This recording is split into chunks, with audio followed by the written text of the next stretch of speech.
The mockery begins. The joke of the fleet they HFY Endurance drifted through space like a massive metal whale among schools of sleek dolphins. Captain Sarah Chen stood on the bridge watching the Galactic Alliance war games unfold around her ship. Through the massive viewports, she could see the elegant vessels of their alien allies dancing through space with graceful precision. The Zephyrian cruisers moved like silver arrows, their hulls gleaming as they executed perfect formation maneuvers. The HFY destroyers zipped between asteroids with impossible agility, their pilots showing off with unnecessary barrel rolls and sharp turns that would crush any human crew under the G-forces. Captain, Lieutenant Marcus Webb said from the communications station, his voice tight with barely controlled frustration. The Zephyrian Admiral Veltar is requesting permission to, and I quote, demonstrate proper evasive techniques to our human friends who seem to have forgotten how to build engines. Chen's jaw tightened, but her expression remained calm. She had heard variations of this insult for the past 3 months since joining the Alliance fleet. The Endurance was Earth's newest and most expensive warship, representing 15 years of secret development and the combined efforts of humanity's greatest engineers and scientists. To the aliens, it looked like a floating scrap heap. Politely decline, Chen replied. Tell Admiral Veltar we're focusing on defensive positioning exercises today. Webb nodded and began transmitting the response. Around the bridge, the crew worked with professional efficiency, but Chen could see the tension in their shoulders, the way their movements had become just a little too sharp. They were tired of being the laughingstock of the Alliance fleet. The Endurance was indeed slow. Where the Zephyrian ships could reach speeds of Mach 15 in atmospheric conditions, the Endurance barely managed Mach 3. In space, the disparity was even more pronounced. The alien vessels could accelerate at rates that would liquefy human organs, while the Endurance moved with the steady, deliberate pace of a cargo hauler. Commander Elena Vasquez, Chen's second-in-command, approached with a datapad. Her dark eyes reflected the same frustration that plagued the entire crew. The morning tactical review is complete, Captain. Once again, we were eliminated in the first wave of the simulation. Chen accepted the pad and scanned the results. It was the same story as always. The moment the war games began, enemy forces would simply outmaneuver the Endurance, striking from angles the ship couldn't turn fast enough to defend. In every scenario, they were destroyed within minutes. The HFY pilots are calling us the sitting duck now, Vasquez continued quietly. Lieutenant Torres heard them laughing about it in the commissary yesterday. Let them laugh, Chen said, though her knuckles were white as she gripped the datapad. Their amusement is temporary. Through the bridge speakers, the comm system crackled with chatter from the alien ships. The universal translators made every mocking comment crystal clear. Look at the humans trying to change direction, came a melodious Zephyrian voice. I think I could walk faster than that ship can turn. Perhaps they're using pedal power, added a gravelly HFY pilot. Or maybe they're saving fuel for the long journey home. The laughter that followed made several crew members on the bridge wince. Chen noticed Ensign Rodriguez, fresh out of the academy, struggling to maintain his composure at the navigation console. Lieutenant Webb, Chen said calmly, mute external communications for the next hour. I think we've heard enough commentary for today. The bridge fell silent except for the steady hum of the ship's systems. Chen walked to the massive tactical display at the center of the bridge, studying the positions of all vessels in the exercise area. The Endurance sat in the middle like a great metal island, while the alien ships danced circles around it. Captain, called Chief Engineer Dr. Patricia Kim from her station. I'm reading some unusual energy signatures from the Zephyrian flagship. Their engines are putting out 40% more power than normal specifications indicate. Chen nodded. It wasn't surprising. The aliens had been pushing their ships harder and harder during these exercises, each trying to outdo the others in demonstrations of speed and agility. It was becoming a contest to see who could make the humans look the most incompetent. Admiral Veltar's flagship, the Wind Dancer, was particularly guilty of showing off. The sleek vessel was a masterpiece of Zephyrian engineering, capable of accelerating from 0 to interplanetary speeds in seconds. Its hull was composed of a lightweight alloy that seemed to bend light around it, giving the ship an ethereal quality that matched its name. "Sir," Webb called out again. "Admiral Veltar is hailing us directly." Chen straightened her uniform. On screen, the main view screen shifted to show the bridge of the Wind Dancer. Admiral Veltar stood at its center, his tall, graceful form typical of his species. The Zephyrians were humanoid but elongated, with pale blue skin and large, expressive eyes that seemed to glow with inner light. Veltar's expression was one of polite condescension. "Captain Chen," he said, his voice carrying the musical quality of his people, "I trust your ship is functioning adequately." "The Endurance is operating within normal parameters, Admiral," Chen replied evenly. "Of course," Veltar continued with a slight smile. "I was wondering if perhaps your crew might benefit from observing some advanced maneuvering techniques. The Wind Dancer would be happy to demonstrate proper evasive patterns." Chen could feel the eyes of her bridge crew upon her. She knew they wanted her to accept the challenge, to at least try to show that humans weren't completely helpless in space combat. But she also knew that any attempt to match the alien ships in speed and agility would only result in more humiliation. "That's very generous, Admiral," Chen said. "However, we're currently focused on our own training protocols."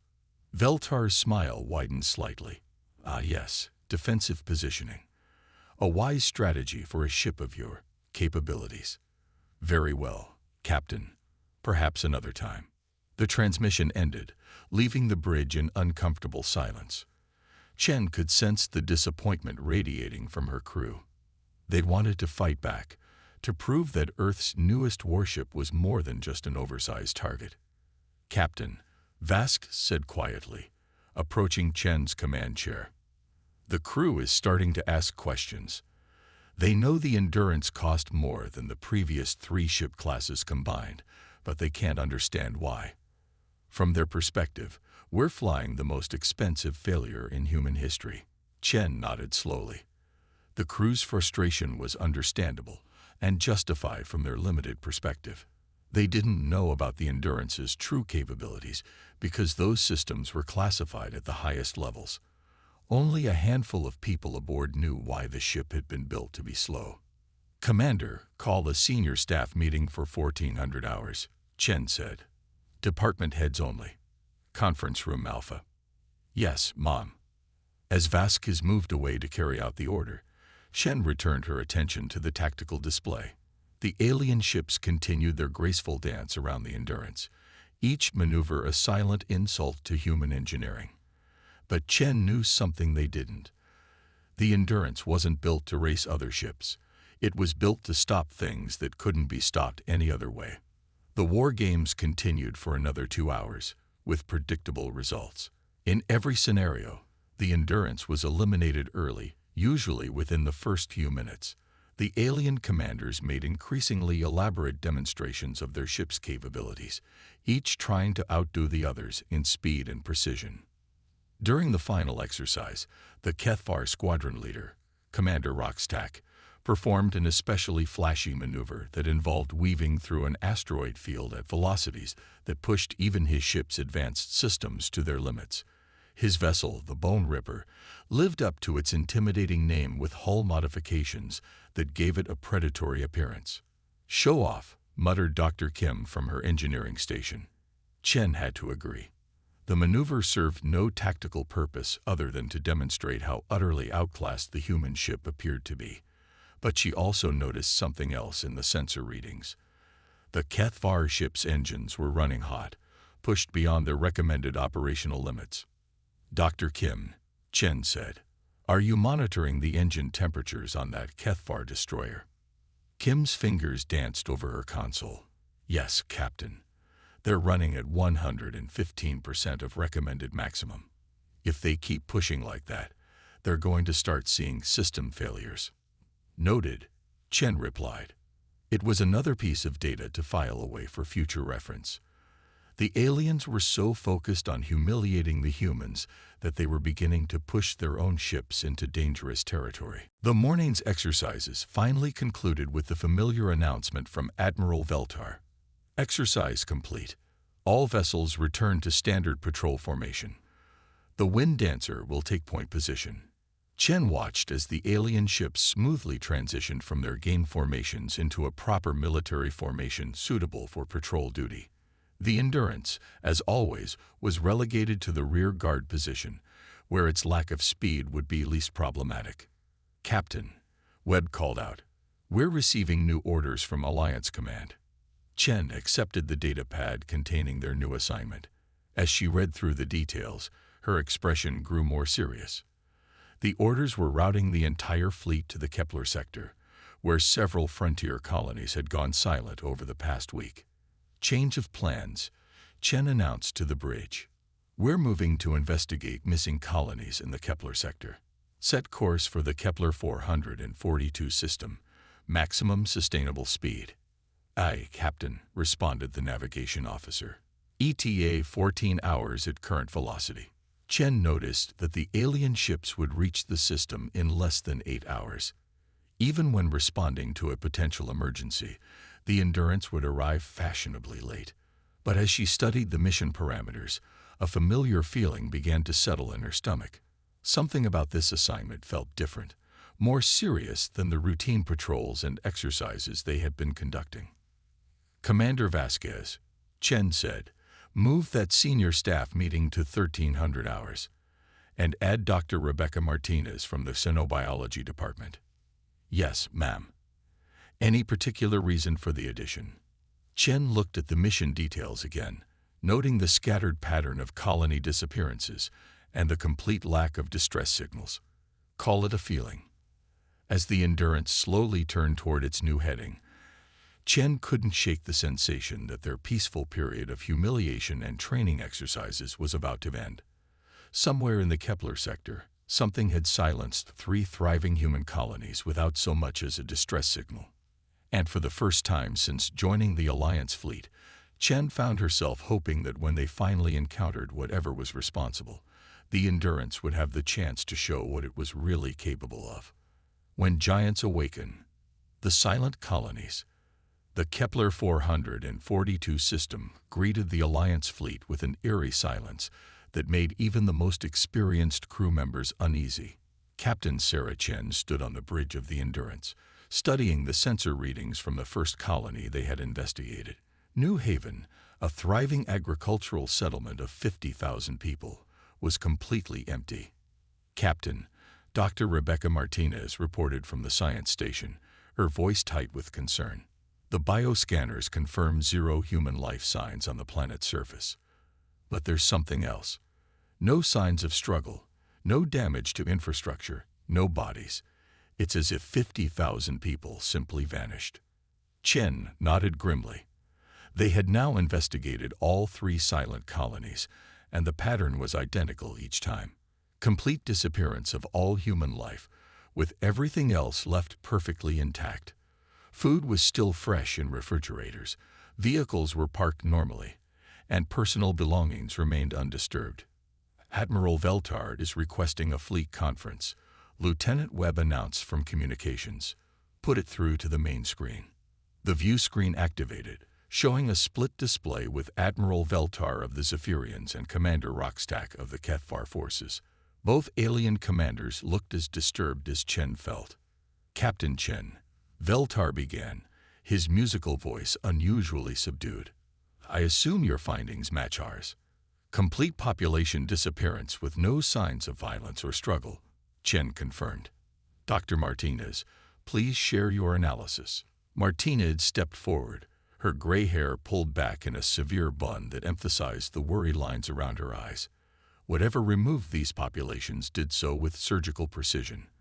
"There are no energy weapon signatures, no chemical traces, no biological contamination. It's unlike anything in our xenobiology databases." Rockstack's gravelly voice interrupted. Perhaps they were evacuated. Negative, Chen replied. All communication arrays are intact and functional. If there had been an evacuation order, there would be records. Instead, we found meals half-finished, children's toys scattered in playgrounds, and water still running in some homes. A new voice joined the conversation as Commander Zalanin of the Tribian science vessel, Quantum Observer, added her input. My team has been analyzing the timeline. Based on decay rates of organic matter and power consumption logs, all 3 colonies went silent within a 6-hour window approximately 4 days ago. Veltar's elegant features showed deep concern. Coordinated attacks across 3 star systems within 6 hours suggests an enemy with capabilities far beyond anything we've encountered. Chen was about to respond when alarms began sounding throughout the Endurance. Lieutenant Webb's face went pale as he monitored incoming transmissions. Captain, Webb called out urgently. We're receiving automated distress beacons from the Ta City system. Multiple colonies under attack by unknown forces. How far? Chen demanded. 18 hours at maximum speed for the Wind Dancer, came Veltar's response over the comm. Your ship will need 36 hours, Chen finished grimly. Captain, Dr. Kim called from engineering. I'm detecting massive energy discharges from the Ta City direction. Whatever's happening there, it's big. Veltar's image leaned forward on the screen. Captain Chen, I'm afraid we cannot wait for the Endurance. The Wind Dancer and Bone Ripper will proceed immediately to Ta City. You'll follow as quickly as possible. Chen felt the familiar sting of being left behind, but this time it was different. Lives were at stake. Understood, Admiral. We'll catch up as soon as we can. As the alien ship streaked away at impossible speeds, Chen turned to her senior staff. All department heads to the conference room. Now. Minutes later, Chen faced her senior officers around the polished table of Conference Room Alpha. The faces looking back at her showed a mixture of frustration, determination, and carefully hidden curiosity. Ladies and gentlemen, Chen began. 4 days ago, something removed the entire population of 3 colonies without leaving a trace. Now that same something is attacking Ta City. Our allies are racing to respond while we lumber along behind them like a cosmic tugboat. Commander Vasquez leaned forward. Captain, the crew is asking questions. They want to know why we're always the slowest ship in any fleet, why we can't even try to keep up. Chen looked around the table, meeting each officer's eyes in turn. These were good people, dedicated professionals who had volunteered for what they thought was humanity's most advanced warship. They deserved to know the truth. Dr. Kim, Chen said finally, what's the current status of Project Guardian? Kim's eyes widened in surprise. Project Guardian was classified beyond top secret. Captain, are you sure? I'm sure. Status report. Kim swallowed hard before answering. All systems operational. The Guardian matrix is stable. Fusion cores are at optimal levels, and the quantum entanglement network is synchronized. The other officers looked confused. Commander Vasquez spoke first. Captain, what is Project Guardian? Chen stood and walked to the secure terminal at the end of the room. She placed her palm on the scanner and spoke clearly. Authorization Chen. Sarah Marie. Captain. Service number 7749 Delta Charlie. Authorization confirmed, came the computer's response. Project Guardian files now accessible. The room's main screen activated, showing technical schematics that made the assembled officers gasp. Dr. Martinez was the first to speak. My God, Sarah, what have we been flying? The Endurance, Chen said quietly, was never designed to be fast. Every system on this ship serves one primary purpose: to stop threats that cannot be stopped by conventional weapons. The schematic showed the ship's true internal structure, where other vessels dedicated space to additional engines and maneuvering systems. The Endurance housed something unprecedented. A massive quantum field generator occupied the ship's entire central core, surrounded by fusion reactors that could power a small star. The Guardian Matrix, Chen explained. can create a localized disruption in spacetime itself. It can stop faster than light travel, disable enemy weapon systems, and create impenetrable barriers in space. Chief Tactical Officer Lieutenant Sarah Park, who had been silent until now, leaned forward intently. "Captain, if we have these capabilities, why haven't we used them?" "Because," Chen replied, "revealing them was always meant to be a last resort. Earth Command wanted to see what threats the galaxy held before showing our hand." Dr. Kim added, "The power requirements are enormous. Once we activate the Guardian Matrix at full power, we'll only have one shot. After that, we'll need weeks to recharge." Chen nodded, which is why timing is everything. She turned back to the main display, switching to real-time sensor feeds from the Ta City system. "But I think that time has come." The screen showed the alien fleet approaching Ta City at maximum speed. Even at this distance, the Endurance's advanced sensors could detect the energy signatures of the mysterious attackers. What they saw made everyone in the room fall silent. "Jesus Christ," whispered Dr. Martinez. "How many ships is that?" The enemy force was massive. Hundreds of sleek, organic-looking vessels that moved through space like a living swarm. They surrounded the Ta City colonies, their weapons creating brilliant flashes of light as they systematically attacked the human settlements. "Captain," Webb's voice came through the intercom. "Admiral Veltar is requesting immediate communication." "Put him through." Veltar's face appeared on the conference room screen, and Chen could see explosions reflected in the background behind him. The elegant Zephyrian looked shaken. "Captain Chen," he said urgently, "we're encountering an enemy unlike anything in our databases. They call themselves the Void Hunters, and their technology is—" His image flickered as his ship was struck by weapons fire. "They're immune to our weapons, Captain. Nothing we're throwing at them is having any effect." Chen could see the Wind Dancer on the tactical display, its graceful form darting between enemy vessels like a minnow among sharks. The Bone Ripper was there too, its aggressive design meaningless against foes it couldn't damage. "Their ships are protected by some kind of temporal distortion field," Veltar continued, his voice strained. "Our weapons fire simply phases through them without making contact." Chen felt a cold certainty settle in her stomach. This was exactly the kind of threat the Endurance had been built to face. "Admiral, how long can you maintain evasive action?" "Not long. They're faster than us, and they're learning our patterns. Captain, I apologize for all the mockery. If you have any capabilities we don't know about, now would be the time to reveal them." Chen looked around the conference table at her senior staff. She could see understanding dawning in their eyes. Finally, they were beginning to realize what their slow, ungainly ship was really capable of. "Admiral," Chen said calmly, "continue evasive maneuvers and try to draw the enemy away from the colonies. The Endurance will arrive in 34 hours. Captain, with all respect, 34 hours may be too late." Chen's voice took on a tone her officers had never heard before. Quiet, confident, and absolutely certain.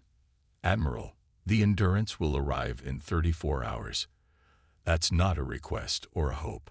That's a promise." She cut the transmission and turned to her staff. "Dr. Kim, begin charging the Guardian Matrix. I want full power in 30 hours. "Captain," Commander Vasquez said slowly, "the maximum safe charging time is 48 hours. If we try to charge it in 30, the systems will be stressed beyond normal parameters." Chen finished. "But they'll hold. Dr. Kim designed them to handle emergency acceleration protocols." Kim nodded grimly. "It's possible, but the power drain will be enormous. We'll have to shut down all non-essential systems." "Do it," Chen ordered. "Dr. Martinez, I want a full analysis of those Void Hunter ships. Look for any weakness in their temporal shielding." "Captain," Lieutenant Park said, "if these weapons can phase through temporal distortions, how do we know our Guardian Matrix will be effective?" Chen smiled for the first time since the crisis began. "Because the Guardian Matrix doesn't use conventional weapons, Lieutenant. It doesn't fire at the enemy ships. It changes the nature of space-time itself around them. As her officers began to understand the implications, Chen could see their expressions changing from confusion to amazement to fierce determination. The crew that had endured months of alien mockery was finally learning why their ship had been built to be slow. "Ladies and gentlemen," Chen said, "the Endurance was designed for one purpose: to be humanity's answer to threats that conventional weapons cannot touch. In 34 hours, we're going to show the galaxy exactly what human engineering is capable of." The conference room fell silent except for the steady hum of the ship's systems. But now that hum sounded different to the assembled officers. It wasn't the sound of a slow, inadequate vessel struggling to keep up with superior alien technology. It was the sound of a sleeping giant beginning to wake up. As her staff dispersed to prepare for battle, Chen remained in the conference room, studying the tactical display showing the desperate fight at Ta City. The alien ships that had mocked the Endurance for months were now fighting for their lives against an enemy they couldn't hurt. But in 34 hours, Chen thought with grim satisfaction, the Void Hunters were going to learn why humans had built their ship to be slow. They were going to discover that sometimes the most dangerous weapon in the galaxy wasn't the fastest ship or the biggest gun. Sometimes it was the patient hunter who took the time to aim carefully before pulling the trigger.